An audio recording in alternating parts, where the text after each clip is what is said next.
여러분 제가 기도하고 시작하겠습니다. 빨리 1시간만 하고 빨리 우리 끝내야 되기 때문에 자, 기도하겠습니다. 하나님 감사합니다. 우리가 이제 레위기를 공부합니다. 하나님, 레위기를 통해서 하나님이 우리에게 말씀하시고자 했던 그 내용들을 우리가 깨달아 알게 하시고 우리가 그것을 깨달아서 하나님의 마음을 잘 헤아려서 우리의 삶 가운데 잘 적용하고 주님께 축복받는 삶 살아갈 수 있는 우리 한국의 성도 될 수 있도록 인도하여 주시옵소서. 처음 시간입니다. 마치는 시간까지 함께 하실 것을 믿고 모든 말씀 예수 그리스도의 이름으로 감사하며 기도드리옵나이다. 아멘. 자, 오늘 이제 레위기인데요. 이 양 다 거기 앉지 말고 내려오세요.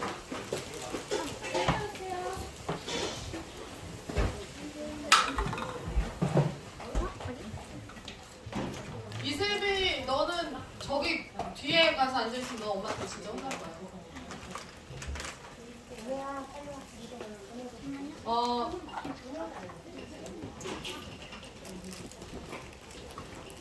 목사님 여기 형광, 희민아 여기 형광등 꺼봐. 양쪽에 형광등. 이런 거 있었나 우리? 네. 아, 이렇게 하고 있었구나. 근데 이게 이렇게 해야 잘 보이긴 하죠. 그러면 네. 자, 여러분 레위기는 우리가 성경을 읽다 보면 정말 위기의 책이죠. 말 그대로 진짜로 위기. 그래서 레위기는 우리가 읽다가 어떻게 해요? 건너뛰는 경우가 많고 뭐 성경 통독을 해야 되거나 이럴 때도 짧은 시간 안에 해야 될 때는 짧은 시간 안에 어디를 성경 통독을 해야 된다 이럴 때는 레위기를 끼는 경우는 거의 없습니다. 레위기는 다 그냥 패스하는 책이잖아요. 그렇잖아요? 성경, 그러니까 잠 안 올 때 여러분 레위기 듣잖아요. 잠이 한 10분 정도 듣고 있으면요, 잠이 무슨 주문처럼 그렇게 딱 들리니까 주문처럼 잠이 와요. 들려서. 네. 이 성경에는 언급이 안 되는 유대인들의 전통 가운데 그 경건한 유대인들의 가정인 경우에는 지금도 우리가 아는 것과 다르게 레위기를 통째로 제일 먼저 암기시키는 책이 모세오경 중에서 레위기예요. 네. 제일 먼저 암기시키는 책. 구약의 613개의 율법 중에서 40%인 247개의 율법이 기록되어 있는 성경이 바로 레위기예요. 그래서 제가 여러 번 말씀드렸어요. 레위기가 어떤 책이라고요? 헌법. 유대인들에게 하나님이 알려주신 너네 민족이 지켜야 될 헌법이다 라고 해서 주신 게 레위기라는 책이라고 했어요. 그래서 40%가 기록되어 있다. 성경에서는 여러 가지 성경들 중에서 66권 중에서 가장 많은 율법이 기록되어 있고 아이들이 태어났을 때 가장 먼저 암기시키는 책이고, 그리고 레위기가 우리의 생각과는 다르게, 우리는 레위기를 아주 싫어하지만 우리의 생각과는 아주 다르게 레위기는 모든 성경의 기반이 되는 책이기 때문에 레위기가 굉장히 중요합니다. 근데 우리가 이제까지 이거를 모르고 그냥 살아왔던 거예요. 네, 레위기를 굉장히 하시했죠. 우리가 아주 별거 아닌 책인 것처럼 우리가 생각했죠. 그런데 절대 그런 책이 아니라는 거예요. 아주 중요한 성경의 가장 기초가 되는 책을 고르라 하면 이제부터 뭐를 고르셔야 되겠어요? 레위기다. 자, 우리가 레위기를 알기 위해서는 그 레위 지파를 알아야 돼요. 여러분, 레위기는요, 레위 지파에게 하나님이 말씀하신 책인 거는 맞아요. 레위인들에게 주신 책이에요. 왜냐하면 그거 법을 제사장들이 다 하니까. 네. 근데 그 레위 지파의 자손 중에 아주 굉장히 유명한 사람이 누구냐면 바로 이 레비 스트라우스라는 유대계 독일인이에요. 독일계 유대인. 근데 이 사람이 바로 이 청바지 브랜드 아시죠? 리바이스라는 청바지 브랜드를 만들어낸 사람이에요. 그 사람이 유대인 레위 지파에서 대단히 유명한 후손입니다. 근데 이 사람이 이제 광부들의 그러니까 천막을 만들기 위해서 그 헝겊에다가 천에다가 염색을 시켰는데 염색이 잘못돼가지고 그 지금의 이제 청바지 천이 나온 거예요. 지금의 그 색깔이 나온 거예요. 그래서 이거 잘못됐다, 이거 어떡하냐. 그래서 이제 그거를 그때 잘못된 천을 보면서 그러면 이걸로 바지나 만들어서 팔자. 광부들이 이제 일을 하면서 너무나 바지가 쉽게 떨어지니까 이 천으로 청바지나 만들어서 팔자 해가지고 만든 바지가 대박을 친 거죠, 전 세계적으로. 그래서 지금도 청바지의 대명사라고 하면은 이제 리바이스 청바지. 리바이스 진이 예뻐요. 그래서 리바이스, 이게 레비스, 레위인들의 레위 족속에, 그쵸? 그렇게 써 있는 거예요, 지금. 그래서 리바이스 청바지 집에 갖고 계신 분들 보시면 이렇게 써 있을 거예요. 레비스라고 쓰고 이거는 레위인들의, 그쵸?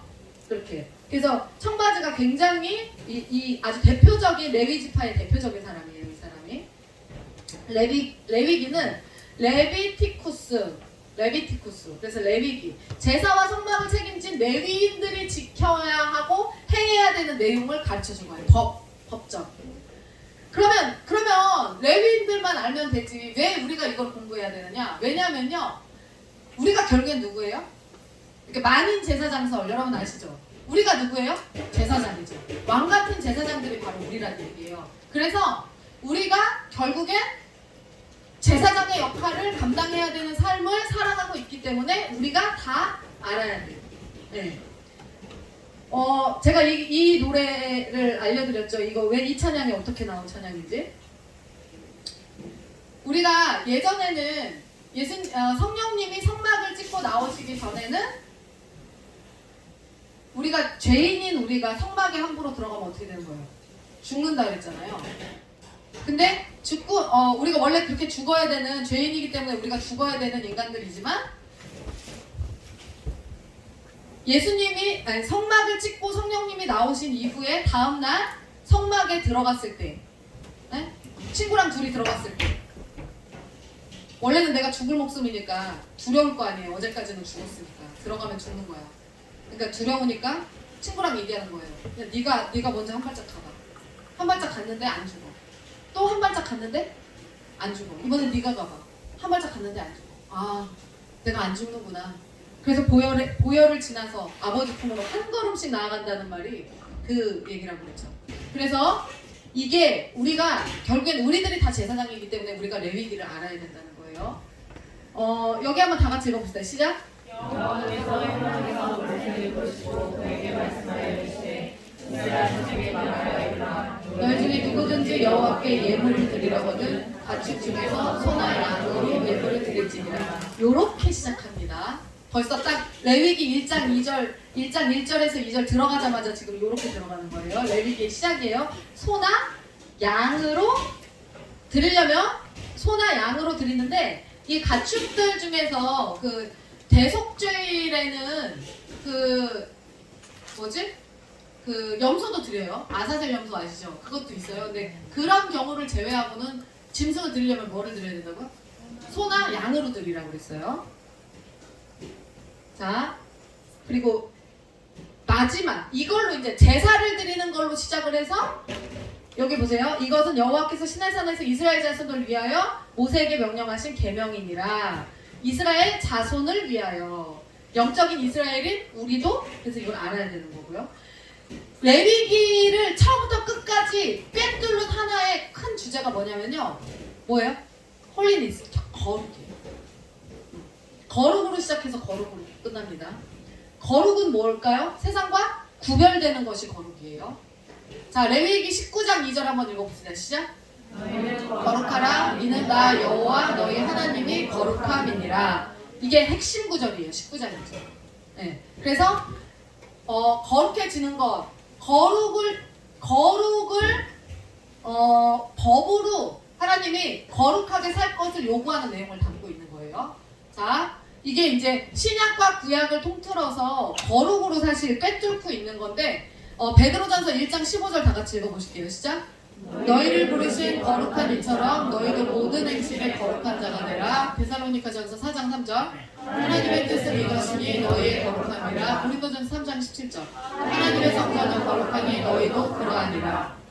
자, 레위기의 구조를 한번 살펴볼게요. 레위기는 1장부터 시작해서 27장까지 있는데요. 레위기는 데칼코마니 구조예요. 그래서 어떻게 돼 있냐면 16장, 17장을 기준으로 해서 양쪽으로 여기는 리추얼, 의식 11장에서 15장까지 그 다음에 18장에서 20장까지 양쪽으로 리추얼, 의식에 대해서 이야기하고 있어요. 그러니까 의식 뭔지 아시죠? 예. 의식 치르는 거 있잖아요. 제사 치르고 뭐 이러는 거 그런 것들에 대해서 이제 알려주고 있고요.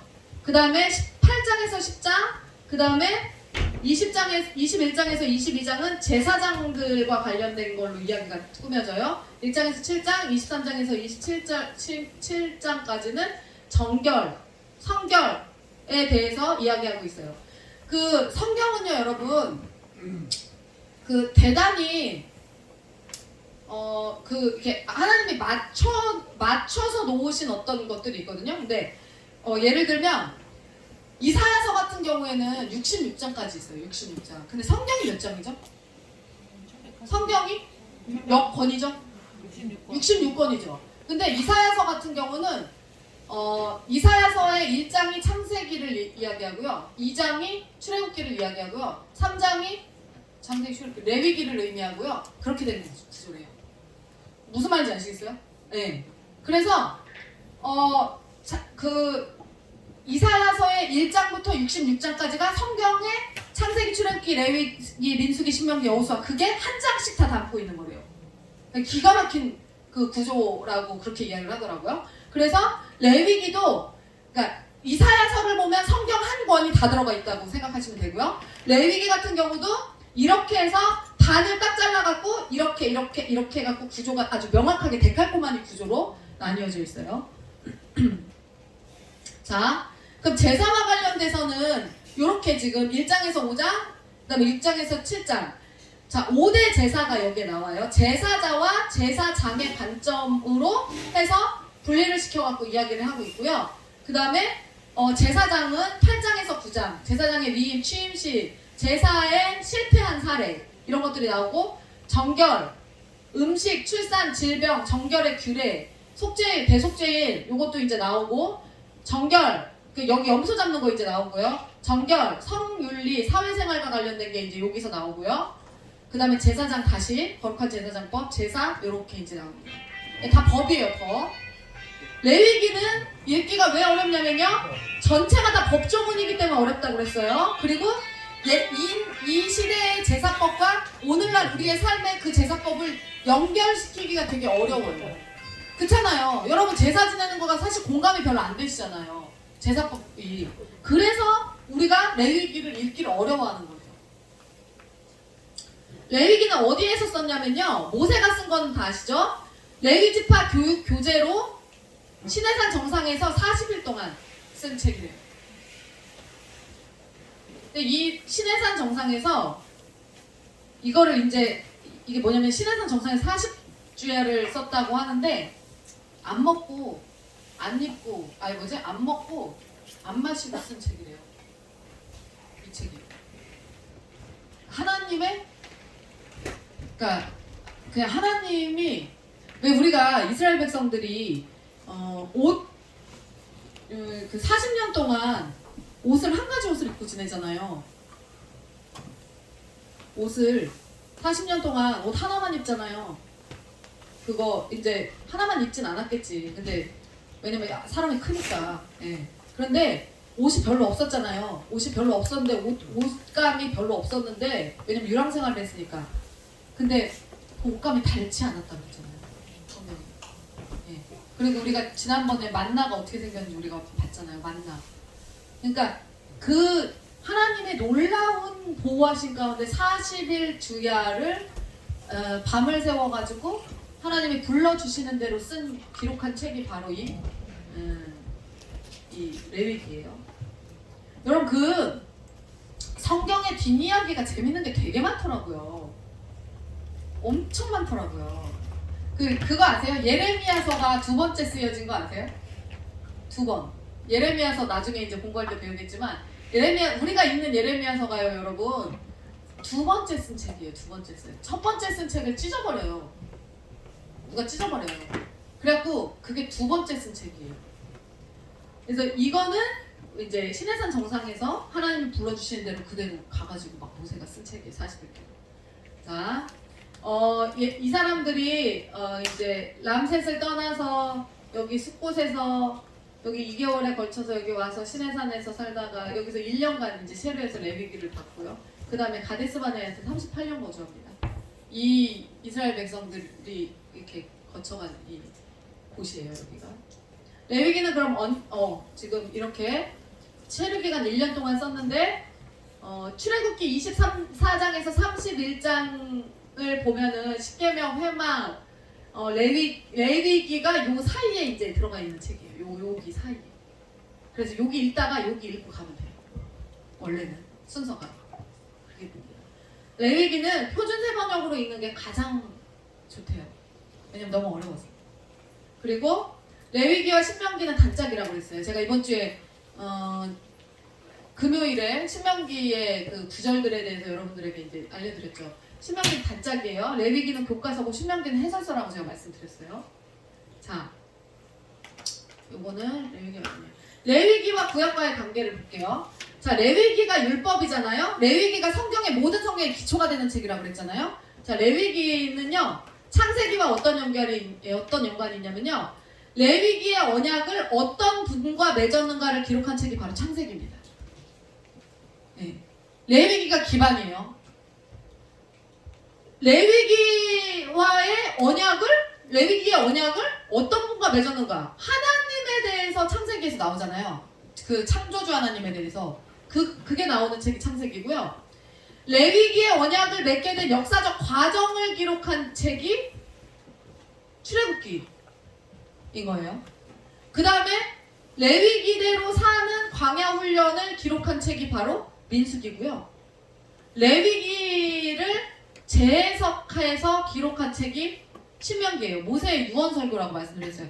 가장 지식이 충만한 죽기 직전에 쓴 책이어갖고 아주 최고의 그 수작이 탄생했다고 제가 말씀드렸죠. 그 다음에 구약의 역사서 12권은요 레위기를 지키고 살았는지를 기록한 책이에요. 이스라엘 백성들이 레위기에 나온 언약을 지켰는가 안 지켰는가를 기록한 책이고요. 시가서 5권은요 레위기를 지킴으로써 하나님께 찬양을 드리는 것을 기록한 책이에요. 그 다음에 예언서 17권은요 레위기를 지키지 않을 때 레위기를 지키지 않을 때 어떤 저주를 받을 것인가, 저주 받기 전에 예언을 기록한 책이에요. 무슨 말인지 아시겠죠? 그렇게 돼. 그러니까 레위기가 이렇게 중요한 책이었다. 우리가 여태 몰랐지만. 레위기는 구원받은 백성들이 제사장 나라 백성답게 거룩하게 살아가는 방법을 기록한 책이고요. 그럼 어떻게 거룩하게 살지? 레위기의 방법대로 살면 거룩해진다. 그래서 제가 금요일에 뭐라고 말씀드렸어요? 구약을 읽어야 하나님의 마음을 알 수 있다고 그랬잖아요. 구약을 읽어야. 신약에서는 2가지로 퉁쳤기 때문에 우리가 우리같이 무지한 사람들이 그거를 그냥 이렇게 넘어갈 수 있는데 구약을 읽어야 하나님의 진리를 알 수 있는 게 많다고 그렇게 말씀드렸어요. 제가 이제 제사법을 여기서 제가 이제 소개를 해드릴 거예요. 자, 창세기에는요, 여러분 제사법이 비공개되어 있습니다. 하나님께 드리는 제사법이 공개되어 있지 않아요. 그래서 지금까지도 왜 가인의 제사는 안 받으시고 아벨의 제사는 받으셨는지에 대한 논란이 그렇게 있지만 지금까지도 아무도 몰라요. 왜 그랬는지. 네, 아무도 모릅니다. 근데 뭐를 드리고 곡식을 드려서 그렇다, 뭐를 드려서 여기는 짐승을 드려서 그렇다, 그런 얘기 하지만 여러분 그거요 다 정확한 해설이 아니에요. 왜냐면 곡식을 드리는 제사가 있어요, 없어요?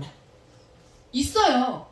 곡식 드리는 제사 있어요. 모든 제사에 다 짐승을 드리는 거 아니에요. 네. 그래서 왜 그랬는지는 몰라. 근데 그리고 아브라함이 이삭을 번제로 드리는 사건도요. 이것도 거기서 그냥 뭐 눕혀놓고 죽이려고 했다 이렇게 거기까지만 나오지 실제로 제사법이 어떻게 되는지 공개가 안 돼 있거든요.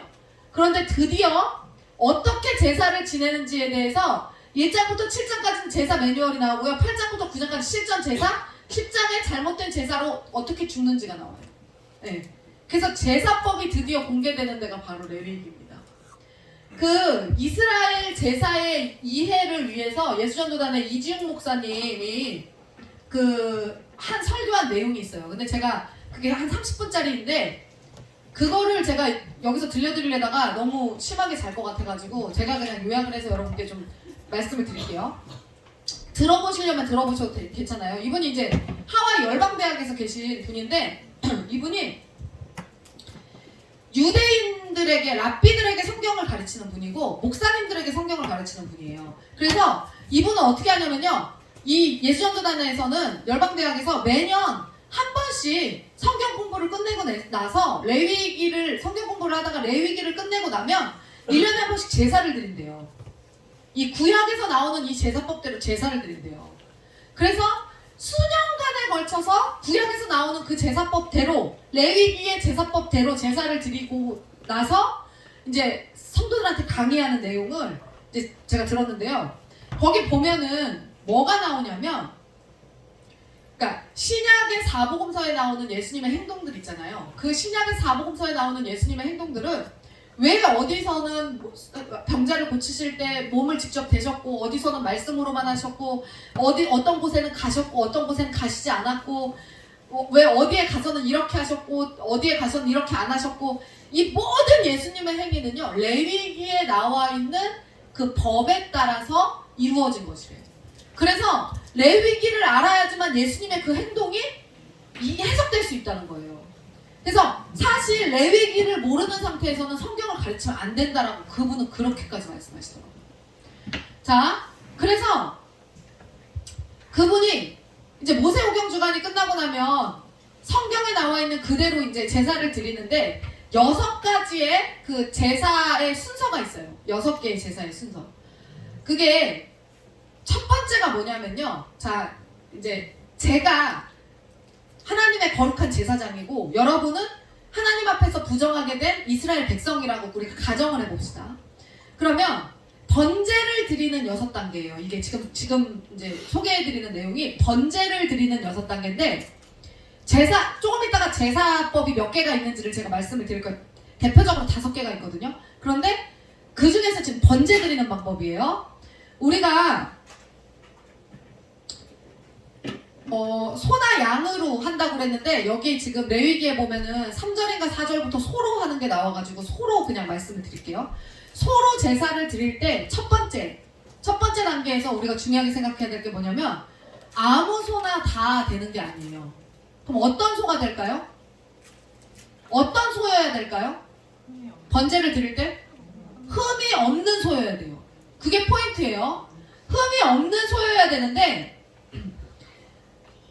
거기다가 그 흠이 없는 소를 어떻게 해야 되냐면요. 가지고 와야 되거든요. 어디까지 가지고 올까요? 회막까지 가지고 와야 돼요. 성전까지 가지고 와야 되는 거예요.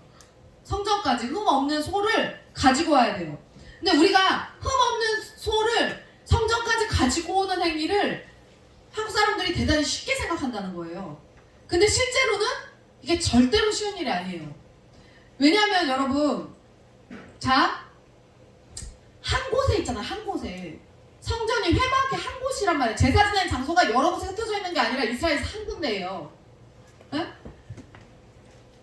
우리가 다 아는 그곳 예루살렘 그걸로 갖고 와야 돼요. 거기로.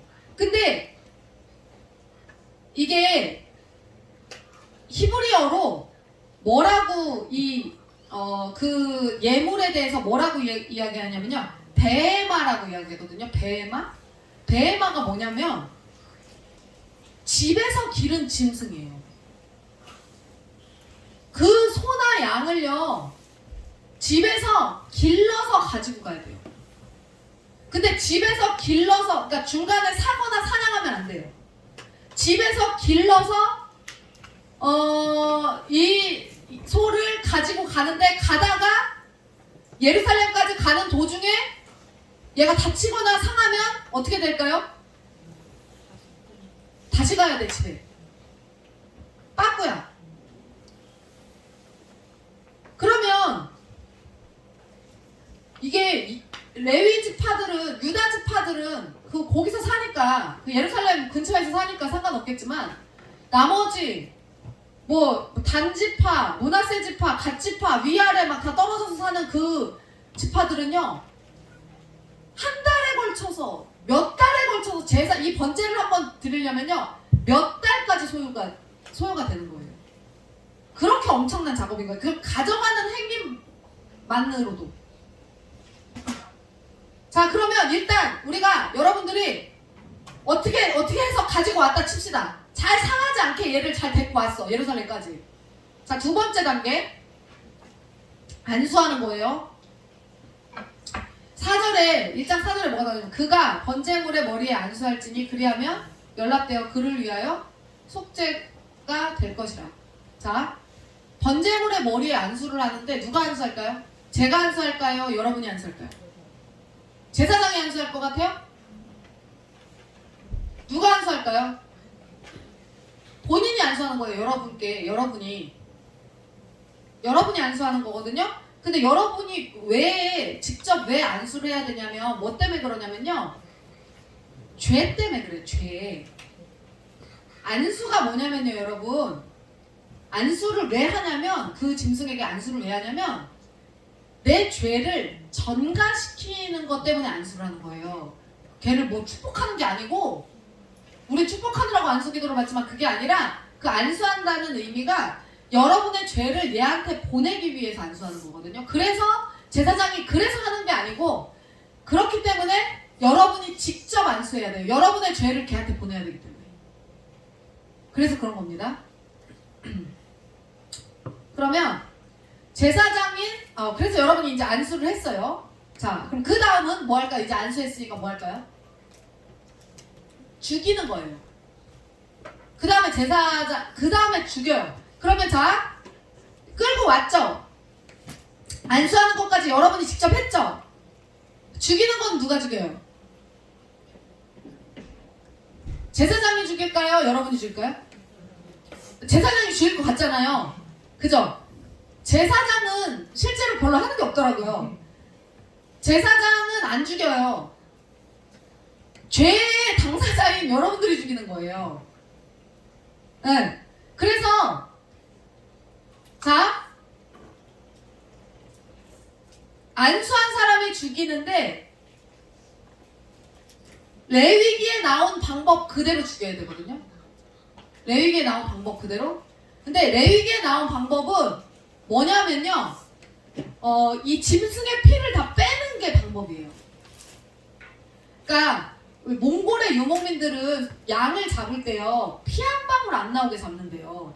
그게 이제 몽골 유목민들의 독특한 저기 방법이래요. 사륙의 방법이래요.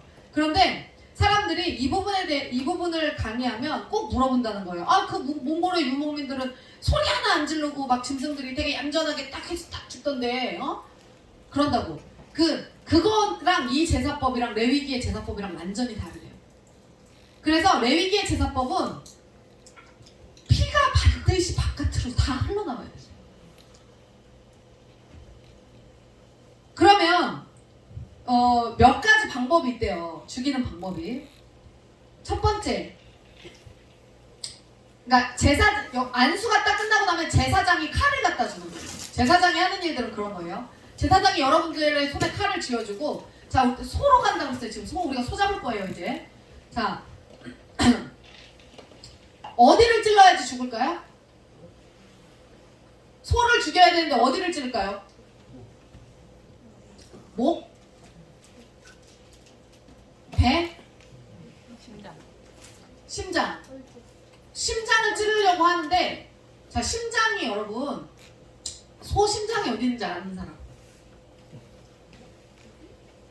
다 여러분 같은 거예요. 이스라엘 백성들도. 어디 있는지를 몰라, 심장이. 이게 전문 도살꾼들은 딱 아는데 우리 같은 일반인들은 모른다는 거예요. 그래서 심장을, 그리고 칼로는 심장을 못 찌른대요. 들어가지가 않는데 그게. 그래서 어떻게 해야 되냐면 기다란 꼬챙이를 갖다 준대요. 기다란 꼬챙이를 갖다가 심장 쪽을, 그러니까 원래 소가 죽으려면요, 심장을 찔러서 소를 죽이려면요, 심장에 작은 우표만한 그 공간을 정확히 찔르면 죽는데요, 한 번에. 근데 우표만한 공간이 어딘 줄 알아? 뭘 못 찾는 거야. 그러니까 단칼에 죽이는 건 없어요. 그러면 그 죽이는 과정을 잘 생각해 봅시다. 칼로 막 찌르다가 소가 참아요? 난리가 나겠죠. 그러니까는 커다란 꼬챙이를 갖다가 6번, 7번을 빡 찌른대요. 심장 쪽을 막. 여기쯤에 있겠지 하면서 빡 찌른대요. 그럼 그 사이에 어떻게 될까요? 피가 터지고 범벅이 되고 소는 막 날아다니고 막 난리가 나겠죠. 그렇게 된대요. 그게 레위기의 제사법이에요. 그렇게 하고 심장이 어디 있는지 모르기 때문에 그렇게 하고요. 그 다음에 또 어느 부분이냐면 미간 사이 여기. 저 옛날에 아빠가 돼지 잡을 때 여기 도끼로 여기 딱 쳐서 죽이는 거 봤거든요. 돼지 여기. 막 진짜 돼지 멱다죠. 여기 한번 딱 치면 딱 죽었어요. 아빠가 잘 잡는 거였어요, 돼지를. 근데 일반 사람들은 여러분 여기 쳐서 죽일 수 있어요? 여러분 고등어 다듬어 보셨어요? 낙지, 문어 이런 거 집에서 다듬어 보셨어요? 걔네들 눈이 나를 쳐다볼 때 그 되게 곤란해지는 그 느낌 아시죠? 근데 소나 양을 잡을 때 미간을 칼로 내려 찍어야 되는데 그걸 못해. 그러니까 어떻게 하냐면 결국에는 도끼를 갖고 와가지고 이렇게 한대요. 그리고 여러분 그 망나니들이 옛날에 사람 죽이잖아요. 망나니 칼로. 예? 망나니 칼로 사람 죽일 때 어마어마한 칼로 막 칼춤 추다가 딱 하면 뭐 단우대에서 딱 하고 그렇게 그런 식으로 나오잖아요. 그건 드라마라 그런 거고, 그 망나니가 사람을 죽일 때 최소 몇 번을 치냐면요, 목을 3번을 쳐요. 오른쪽, 왼쪽, 뒤. 그렇게 해야 목이 잘린대요. 절대 단칼에 목이 쳐지는 경우는 없대요. 소나 양도 마찬가지고요. 계속 쳐버리는 거야. 미간을 찍어도 안 죽는데요. 그럼 어디를 찍을까요? 미간을 찍다가 안 되면 어디를 찍을까요? 눈을 찍지. 그러면 여러분 생각해보세요. 우리가 눈이 없다고 죽어요? 우리 상식적으로 생각해도 안 죽죠? 눈 한쪽 눈을 터트려도 안 죽어요. 그럼 이쪽 눈을 또 터트린대. 그럼 죽어요? 그것도 안 죽어요. 그러면 어떻게 하는지 아세요? 그냥 들고 있는 도끼로 얼굴을요 다 조사버립니다. 살아있는 소와 양을. 이게 레위기의 제사법이에요. 근데 우리가 제사라고 하면은 엄청난 환상을 갖고 있다는 거야, 한국 사람들이. 그 유교적 제사를 생각하는 거야. 얼마나, 여러분 제사 지내본 적 있어요, 집에서? 그 병풍 쳐놓고? 되게 고상하잖아요. 되게 고상하게 예의를 갖춰가면서 이거 술 막 이렇게 하면서 되게 그런 제사랑은 아주 차원이 다른 제사인 거예요, 이거는. 피 비린내 나고 피가 다 터지고, 예? 그 피가요, 자기한테 다 뒤집어 씌워져가지고 그 피 비린내와, 예? 온몸에 피칠감을 하고 온몸에 땀이 막, 예? 다 온몸에 땀으로 막 적셔지고, 그거를 열방대학에서 한번 하고 나면 조금 전까지 제사 지내러 들어올 때는 웃으면서 들어왔던 그 뭐 간사님들, 목사님들이 그 말도 안 되는 그 모습을 보면서 웃음기 하나 없어지고, 그 한 번은 그런 적이 있대요. 그러니까 동맥을 끊어야 돼가지고 동맥을 끊자 해갖고 동맥을 끊었는데, 동맥을 끊으면 피가 빠져서 죽는데 최소 16분에서 25분이 걸린대요. 동맥을 끊으면 피가 빠지잖아요. 근데 그렇게 걸리는데, 그래서 얘가 빨리 죽도록 도와주는 방법이 뭐냐면 목을 계속 대주는 거예요. 살아있는 그 양의 목을 더 베줘서 한 3분의 2 정도까지 뱄대. 그럼 죽을 줄 알고 손을 딱 놓고 있었는데 얘가 살아나서 뛰어다녔대요. 그래갖고 간사들이, 여자 간사들이 기절을 했다는 거예요. 그리고 그 이후로도 그 목사님이 너무나, 그 이지훈 목사님이 너무 상처를 받아가지고 그거에 대해서 자기도 굉장히 큰 트라우마로 남아가지고 되게 충격받은 거지. 자기가 죽인, 여기 다 3분의 2를 목을 막 이렇게 해놨는데 걔가 살아서 돌아다니다가 그 양들은 죽이는 사람 눈을 꼭 쳐다본다면서요. 네? 그렇게 죽은 그거를 경험하면서 굉장히 충격을 받았던 거예요. 그러니까 그렇게 절대 쉽게 죽지 않는다는 거예요. 자, 그래서 그렇게 해가지고 너무나 잔인한 이 방법이라는 거예요. 이 제사법이. 하나님이 말씀하신 레위인의 제사법이 굉장히 잔인한 방법. 자, 그러면 여러분 어떨까요? 이런 제사를 하고 나면 우리가 다음에 제사 하고 싶을까요? 안 하고 싶을까요? 안 하고 싶겠죠. 그러니까 나는 이런 제사 못 하겠어. 나는 제사 안 할 거야. 우리가 이제 구약시대라면 나는 제사 절대 안 할 거야. 그러면 제사는 안 할 수 있어. 하기 싫어. 그러면 안 할 수 있어. 근데 이 제사를 너무 잔인해서 나는 제사를 못 하겠다 하는 사람은요, 일평생 3가지를 하면 안 돼요. 첫 번째, 기도. 하나님의 이름을 부르는 순간 죽어요. 그러니까 어떤 시간에 갑자기 막 너무 갈급해져가지고 혹은 너무 간절해져갖고 하나님 이번만 어떻게, 이거 하면 죽어. 이거 하는 순간 죽어. 하나님 이번만 저를 도와주시면 죽어. 하나님의 말씀을 암송하거나 읽으면 즉사예요. 무슨 말인지 아시겠죠? 하나님의 말씀을 암송하거나 읽으면 즉사예요. 그리고 의인의 회중에 나오면 즉사예요. 그 사람은. 그래서 일평생 나는 제사를 안 지내겠어요 하는 사람은, 잔인해서 제사를 안 지내겠어요 하는 사람은 이 3가지를 하면 안 돼요. 첫 번째, 기도하면 안 된다. 하나님의 이름을 부르면 안 된다. 하나님의 말씀을 암송하거나 접하면 안 된다. 3번째가 의인의 회중에 나오면 즉사한다. 이거를 안 할 자신이 있으면, 이스라엘 백성 중에서 살면서 이거를 안 할 자신이 있으면 제사를 안 지내도 되는데, 그게 아니면 지금 제가 이야기한 이거를 꼭 해야 되는 거예요. 이 제사를. 자, 살아있는 생명에 칼 대는 게 정말 쉽지 않잖아요. 그러면 이제 이 피가 이제 나올 거잖아요. 이렇게 해서 어쨌든 죽이고 이 피가 나오잖아요. 그럼 그 피를 받아서 어떻게, 제사장이 그 피를 가져다가 번제단에 뿌려요.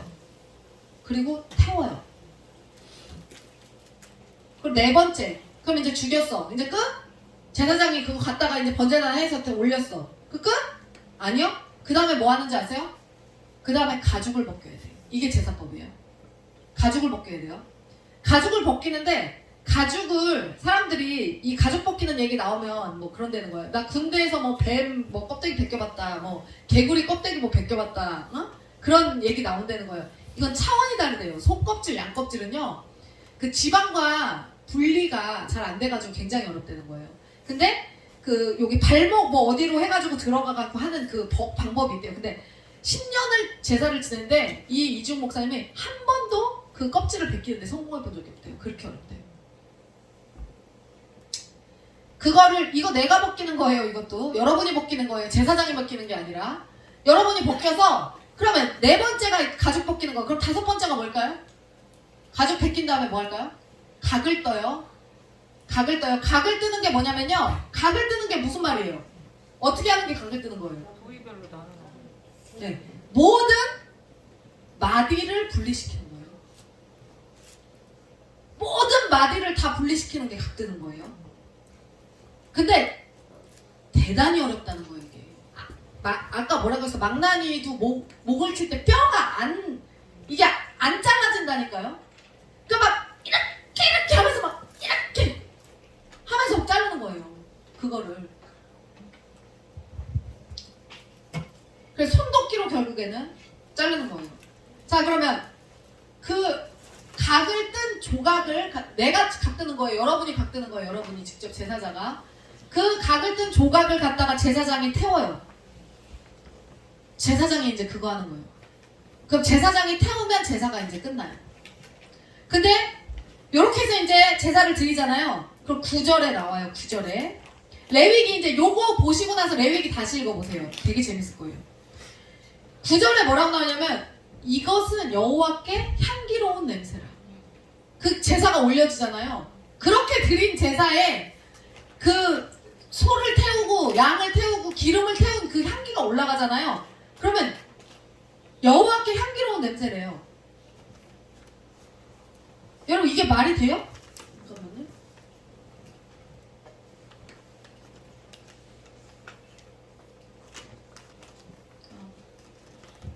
이게 여호와께 향기로운 냄새래. 그러면 왜 여호와께 향기로운 냄새라고 할까요? 왜? 너무 엽기적이지 않아요? 이게 왜 그러냐면요, 여러분. 언뜻 생각하면 이해가 안 되지만 잘 이해하셔야 돼요. 아까 안수했잖아요. 안수하는 즉시 어떤 현상이 일어나냐면요, 영적으로 보면요, 내 죄가 이 무죄한 소에게 전가가 되고요, 이 소의 흠없음이 나에게 전가가 돼요. 바뀌는 거예요, 영적으로. 그러면 포를 뜨고 각을 뜨고 불사르고 죽이고 하는 그 모든 장면이 하나님의 눈에는 뭘로 보일까요? 죄가 죽는 걸로 보여지는 거예요.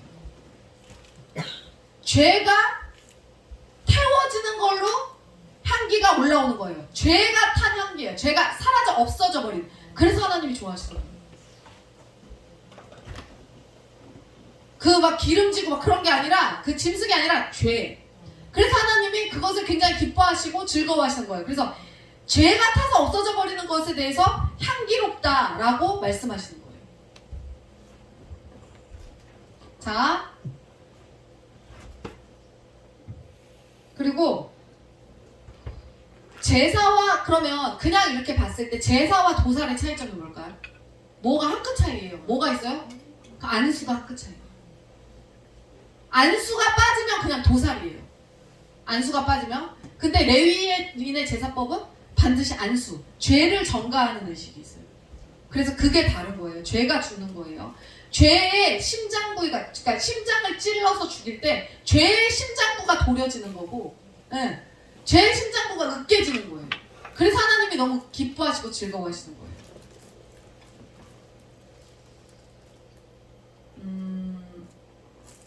그렇기 때문에 여러분 아까 흠없는 짐승이어야 된다고 그랬잖아요. 그 누구를 위해서 흠없는 짐승이어야 되는 거예요? 하나님을 위해서, 아니면 우리를 위해서? 우리를 위해서, 제사자를 위해서 흠없는 짐승이어야 되는 거예요. 그래서 흠이 있는 짐승일 경우에는 안 돼. 근데 여러분, 죄와 관련된 게 아닌 이상, 번제나 속죄가 아닌 이상은 여러분, 하나님께서 앞다리가 없는 짐승도 받으십니다. 상관없다고 말씀하세요. 네. 다 무조건 흠없는 짐승이면 안 되는 게 아니에요. 죄와 관련된 제사를 드릴 때는 절대로 흠이 있으면 안 돼요. 여러분을 위해서. 그런 거예요. 그걸 이제 아셔야 됩니다. 그리고 결국엔 이것이 뭐로 연결되는 거예요? 이 제사법은 예수님의 십자가와 연결되는 거예요. 예수님의 십자가의 죽음을 우리가 이제 알려면 그 뭐가 있냐면, 과정 가운데 로마 병사들이 채찍질하는 거 많이 보셨을 거예요. 그 로마 병사들이 채찍질할 때 어떻게 해요? 이렇게 돌려서 하죠. 그게 채찍이요, 최소 2m에서 3m 되는 채찍이에요. 근데 그 채찍의 끄트머리에 뭐가 달려있냐면요, 그 나비 모양의 고리가 달려있어요. 그래서 이거를 돌려서 치잖아요. 치면 다 뜯겨요, 살이 다 뜯겨요. 그러니까 이게 똑같아요. 번제 드리고 속죄제 드리는 거랑 똑같아요. 다 뜯겨. 그래서 십자가에 마지막에 달리려고 하면 이미 다 반 죽음 상태라는 거예요. 이미 다 죽었다는 거예요. 채찍을 맞으니까. 거기서부터가 십자가형이 시작되는 거예요. 그럼 뭐예요? 그걸 하면서 우리가 우리의 죄를 그러면 우리가 그 십자가를 통해서 우리가 구원받는 거잖아요. 그 십자가에 그 십자가를 지신 예수님에게 우리 죄를 전가시키는 방법이 뭘까요? 똑같은 거거든요. 우리가 전가시키는 거잖아요. 전가시키는 방법이 뭐냐면요. 믿는 거예요. 믿는 거. 믿음으로. 예수님의 십자가를 믿음으로. 그분이 내 죄를 대신해서 죽었다는 걸 믿음으로. 그렇게 가는 거예요. 그렇게 해서 믿음으로 우리가 의인 되는 거예요. 그래서 예수님의 모든 것이 나의 것이 되는 거예요. 이게 제사법이 이게 이제 6단계로 이루어져 있고, 이 제사를 알게 되면 예수님이 얼마나 예수님의 십자가의 사건이 이제 그게 대신하잖아요. 그 제사를 대신하는 거잖아요. 예수님이 얼마나 대단한 일을 하신 건지를 알 수 있는 거예요. 자, 5가지 요거까지만 하고 마치겠습니다. 10분 남았네요. 자, 5가지 제사가 있어요. 첫 번째 뭐죠? 번제. 두 번째 소제. 세 번째 화목제. 네 번째 속죄제. 다섯 번째 속건제. 왜 이 제사 5개가 있냐면요. 하나로 통합해서 드리면 좋은데 왜 그러냐?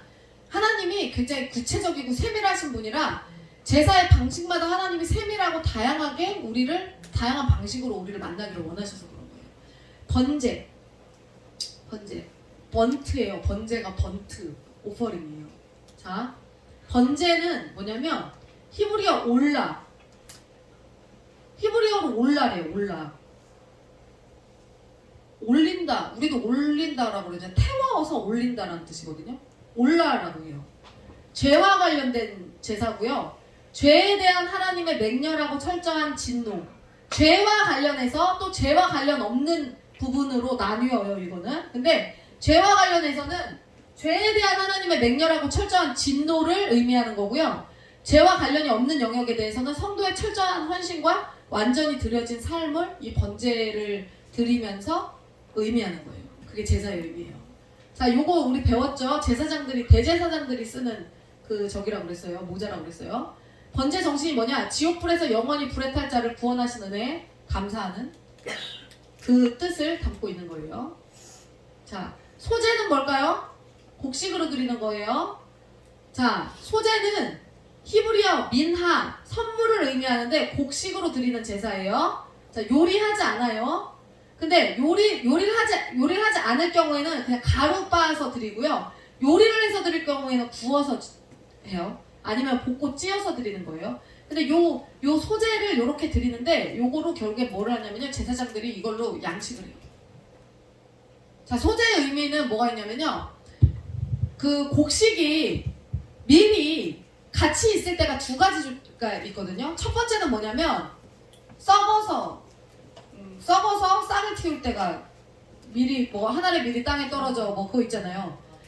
그렇게 해서 싹을 틔울 때가 가치가 있고요. 두 번째는 가루가 되어서 밀가루로 우리가 음식을 해 먹잖아요. 그때 이제 가치가 있어요. 우리의 삶이 깨지고 썩어질 때 비로소 쓰임 받을 수 있다. 그 얘기예요. 그래서 그 의미로 소제를 드리는 거예요. 소금은 넣어야 돼요. 근데 누룩이나 꿀은 넣으면 안 돼요. 이 소제를 드릴 때. 자, 그다음 화목제가 있습니다. 화목제를 드리는 방법은 뭐냐면 내장을 태워서 하나님께 바치고 가슴과 오른쪽 다리는 제사장, 나머지는 제사자에게 돌려줘서 같이 먹어요. 화목하게 하는 제사예요. 말 그대로 화목하게 하는 제사예요. 그래서 화목제는 화목제는 이거를 여러 명이서 같이 누려요. 같이. 가슴과 뒷다리는 제사장이 취하고요. 나머지 부분은 성막들에서 봉헌자들이 함께 제물을 나눠 먹으면서 화목하는 거예요. 이게 뭐냐면요, 여러분. 우리가 어떤 범죄를 저질렀어요. 근데 죄는 용서를 받았어. 죄는 용서를 받았어도 실제로 화목해야 되는 건 누구 몫이야? 내 몫이라는 거죠. 실제로 관계를 풀어내는 건 내 몫이라는 거예요. 그래서 다윗이 암논을 죽인 압살론을 어떻게 하냐면요. 압살론을 쫓아내거든요. 근데 요압이 나서가지고 요압 장군이 나서갖고 중재를 해서 죄는 용서를 해줘요. 이 아들을 압살롬을. 근데 너 꺼져 이렇게 해요. 화목하지 않아요. 나중에 압살롬이 어떻게 해요? 반역하죠. 네. 근데 이 관계를 풀고 화목하게 하는 게 화목제예요. 나눔의 제사 화목제. 다윗이 언약궤가 들어올 때 하체를 드러내고 춤췄던 제사가 화목제예요. 화목제 드렸던 거예요. 제사, 제물, 떡, 과자, 건포도를 백성들과 함께 나눠 먹으면서 즐겁게 제사를 드리는 게 이게 화목제예요. 이게 화목제의 현대적인 의미는 뭐냐면 성찬식에서 떡과 포도주 나눠 먹는 게 화목제예요. 그게 그 의식으로 바뀐 거예요. 자, 속죄제가 있어요. 속죄제. 이거 머리에 지금 양의 머리에 안수하는 거 보이죠? 이게 내가 안수하는 거라고 그랬어요. 속죄제는 죄를 처리하는 제사예요. 한마디로 죄를 처리하는 제사. 이게 그리고요 여러분 대제사장이나 족장이나 평민이나 가난한 자 신분에 따라서 죄의 오염 범위와 영향력이 다르기 때문에 재물의 차이가 납니다. 무슨 말인지 아시겠죠? 그러니까 목사가 드리는 죄, 목사가 범하는 죄는 그럼 보세요. 만약에 바람을 피더라도 성도가 피는 바람하고 목사가 피는 바람하고 영향력이 어떨까요? 엄청나게 다르겠죠. 그래서 달라져요. 저 재물의 차이가 나요. 족장, 평민, 가난한 자 범위 자체가 달라요. 그래서 완전히 달라지는 거예요. 그래서 인류의 대표인 아담이 죄를 지었을 때 한 명이 죄를 지었는데 나중에 어떻게 되죠? 예수님이 대표로 죽어버리시죠. 네, 대표끼리 가는 거예요. 그렇게 되는 거예요. 잠깐만요. 예수님이 근데 이제 예수님이 속죄제를 이제 대신하시죠. 십자가의 사건으로. 이게 뭐냐면요, 여러분. 이게 뭐냐면요. 속죄제의 의미가 가장 중요한 의미가 뭐냐면 영원히 단번에 이거예요. 자, 히브리서 9장 11절부터 14절까지 한번 다 같이 읽어봅시다. 시작.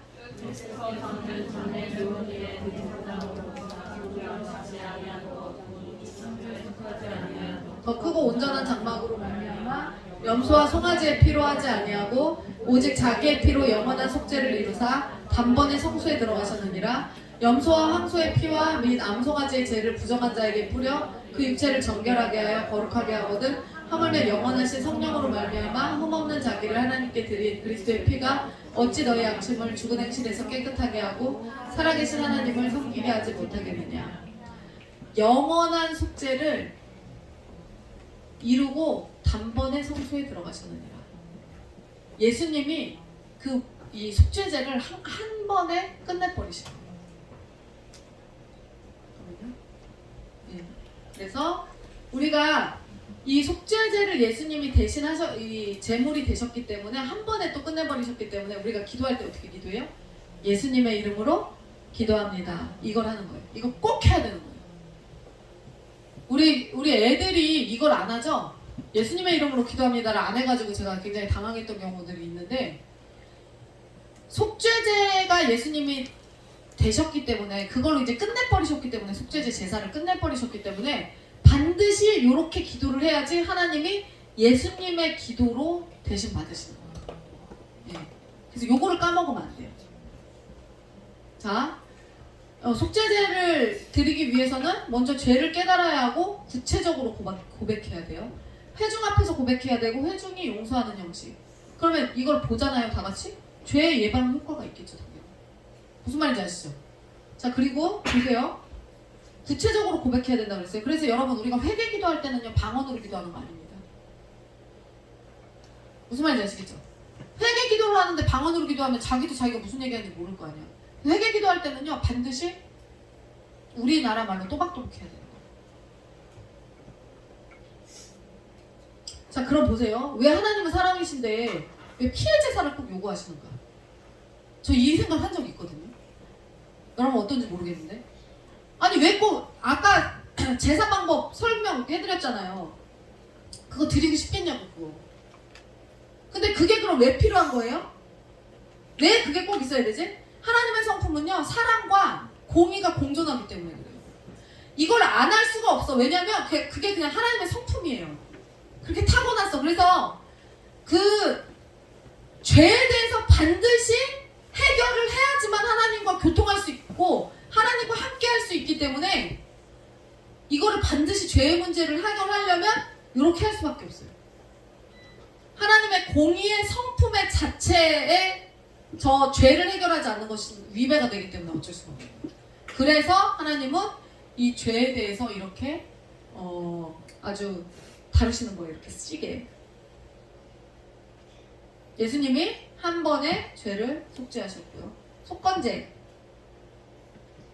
속건제는요, 하나님 또는 사람에게 피해를 입혔을 때 드리는 제사예요. 속건제는. 그래서 다른 사람에게 짓는 것도 하나님께 짓는 죄로 간주합니다.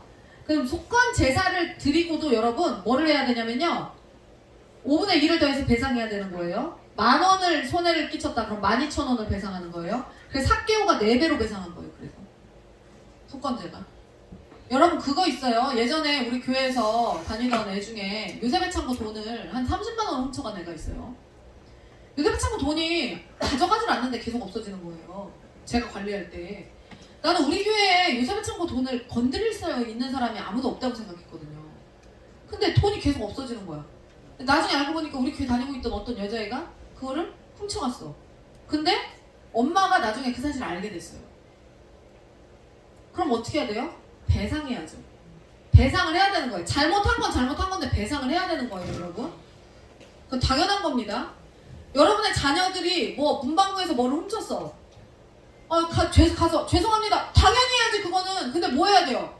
배상해야 되는 거예요. 근데 그 엄마는 배상을 안 하더라고. 끝내. 사모님 어떡해요? 죄송해요. 그러고서는 10만 원 딱 감사한금하고 끝냈어. 걔가 쓴 돈이 30만 원인지 40만 원인지를 모르는데.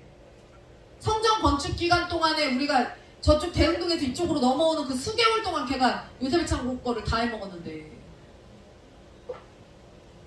돈을 엄청 잘 쓰더라고. 나중에 보니까 엄청 잘 써. 막 맨날 우리 교회 애들 막 맨날 먹을 거 사주고 막 그러더니 결국에 그게 다 요셉배창고 돈 갖다가 다 이거 했어. 근데 10만 원으로 퉁쳐. 이거 양심 없는 거예요. 그래서 성경에서 뭐라고? 야, 그 죄야. 속건제 드리고 배상해. 5분의 1 붙여서 계산해. 20% 할증. 이거 진짜 이거 하나님이 이거 맞는 겁니다. 이렇게 해야 돼요, 여러분.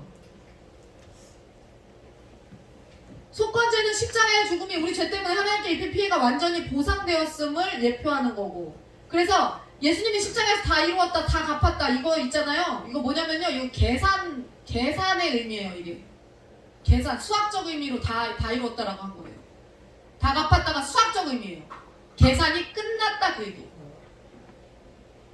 다 이루었다. 이게 뭐 철학적인 게 아니라 계산적인 의미로 말씀하시는 거예요. 쌤. 딱 끝냈어. 내가 목숨을 내놨기 때문에 이제는 계산이 0이 된 거야. 제로가 된 거야. 예수님이 그거 말씀하시는 겁니다. 그래서 값을 지불하고 내가 이 영혼들을 가져왔다. 그거예요. 이제는 구원받고 그래서 상업적인 의미로 빚이 없다를 의미하는 거예요. 더 이상 증명할 것이 없다. 이렇게 되는 거예요. 그래서 주기도문에 보면 우리가 우리에게 죄 지은 자를 사하여 준 것 같이 우리 죄를 사하여 주옵시고 이거 나오죠? 탕감받은 자의 비유를 여기서 이제 이야기하고 있는 주기도문에서 이게 다 속건제의 의미예요. 그럼 속죄제와 속건제의 차이. 속죄제는 하나님께 범한 죄, 속건제는 인간 사이에 범한 죄예요. 속죄제는 배상이 없어요. 하나님께 지은 죄는 배상이 없어요. 지은 죄는 하나님 앞에서. 속건제는 배상을 해야 돼요. 그 차이예요. 속죄제와 속건제가. 사람에게 한 거기 때문에. 그 외의 제사들, 낙헌제, 수은제, 위임제, 거제, 요제, 전제 이런 것들이 있어요. 근데 좀 이제 대표적인 것들만 5가지로 추려서 이제 본 거예요.